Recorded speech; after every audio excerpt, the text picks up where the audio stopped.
Hello everyone, তোমাদেরকে আমি আগেই বলছিলাম যে নভেম্বরে প্রচুর বার্থডে, সেজন্য আমি অনেক গিফটও প্যাক করছিলাম, যেগুলো তোমাদেরকে শেয়ার করেছিলাম। তো এখানে আমার একার ইনভিটেশন ছিল। এটা হচ্ছে আমার স্টুডেন্ট, ও আমাদের পাড়াতেই থাকে। তো ওর বার্থডেটা হয়েছিল আমাদের এখানেরই একটা রেস্টুরেন্ট, খুব ভালো রেস্টুরেন্ট, ট্রিস প্ল্যানেট। ওখানে আমরা সবাই মিলে গেছিলাম আর কি, মানে সব ওদের ফ্ল্যাটের সবাই মিলে।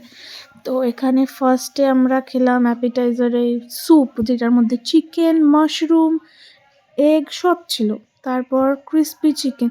ব্যাস, আমার স্টার্টার খেয়েই পেট ভর্তি হওয়া শুরু হয়ে গেছিলো, কিন্তু তারপরেও জোর করে আমাকে মিক্সড ফ্রাইড রাইস, তারপর চিলি চিকেন, এরপর আবার মাটন বিরিয়ানিও একটু টেস্ট করতে বলেছিল আমাকে। তো আমার পেট একেবারে ফেটে যাচ্ছিলো। তারপর আসার সময় বাবা বললো যে বাবা নিয়ে আসবে, যেহেতু আমাদের বাড়ির থেকে বেশি দূরে নয়, তো বাবার যেতে সমস্যা হয়নি। তো আস্তে আস্তে তখন বেশ একটু রাত হয়ে যাচ্ছিলো, 10:30টার উপরে হয়ে গেছিলো।